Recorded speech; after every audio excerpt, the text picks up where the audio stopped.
International quizzing association സംഘടിപ്പിക്കുന്ന ഏഷ്യയിലെ ആദ്യ ക്വിസ് ലീഗ് മത്സരങ്ങൾക്ക് കേരളം വേദിയാകും. ജൂലൈയിൽ ബിസിനസ് ക്വിസ് ലീഗ് മത്സരങ്ങളോടെയാണ് ലീഗിന് തുടക്കമാവുക. ഗോകുലം ഗ്രൂപ്പിന്റെ നേതൃത്വത്തിലാണ് ക്വിസ് മത്സരങ്ങൾ സംഘടിപ്പിക്കുന്നത്. ക്വിസ് മത്സരങ്ങൾ കൂടുതൽ ജനകീയമാക്കാൻ ലക്ഷ്യമിട്ട 5 വർഷത്തെ വിപുലമായ പരിപാടികൾക്കാണ് ഗോകുലം ഗ്രൂപ്പ് തയ്യാറെടുക്കുന്നത്. ഇന്റർനാഷണൽ ക്വിസിംഗ് അസോസിയേഷന്റെ പ്രവർത്തനം ഏഷ്യയിലേക്ക് വ്യാപിപ്പിക്കും. IQA നേതൃത്വത്തിലാണ് ക്വിസ് മത്സരങ്ങൾ സംഘടിപ്പിക്കുക.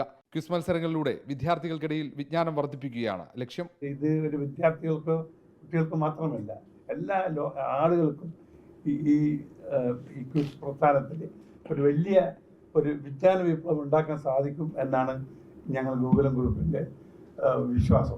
ക്വിസ് മത്സരങ്ങളെ വിശാല പ്ലാറ്റ്ഫോമിലേക്ക് എത്തിച്ച് ജനകീയമാക്കാനാണ് ശ്രമം. ആദ്യഘട്ടത്തിൽ ബിസിനസ് ക്വിസ് ലീഗ് മത്സരങ്ങളാണ് സംഘടിപ്പിക്കുക. കോഴിക്കോടും കൊച്ചിയും തിരുവനന്തപുരവും മത്സരങ്ങൾക്ക് വേദിയാകും. We are going to begin off in July with the biggest quiz event in Kerala, അതായത് കേരള ബിസിനസ് ക്വിസ്. അതിൻ്റെ ഒപ്പം തന്നെ സ്കൂൾസ് തുടങ്ങിയപ്പോൾ കുട്ടികളെ രജിസ്ട്രേഷൻ, കേരളത്തിൻ്റെ ബിഗ്ഗസ്റ്റ് സ്കൂൾ ക്വിസ്, കേരളത്തിൻ്റെ campus quiz for college students, women's, അങ്ങനെ എല്ലാ ഇതിലും we want to make it bigger and the best. മത്സരങ്ങളിൽ സിനിമാ താരങ്ങളും പ്രമുഖരും ക്വിസ് മാസ്റ്ററാകും. ലീഗ് മത്സരങ്ങളിലെ ജേതാക്കൾക്ക് 1 ലക്ഷം രൂപയാണ് സമ്മാനം. 40 ലക്ഷം രൂപയാണ് ബിസിനസ് ലീഗ് മത്സരങ്ങളുടെ ആകെ സമ്മാനത്തുക. റിപ്പോർട്ടർ, കൊച്ചി.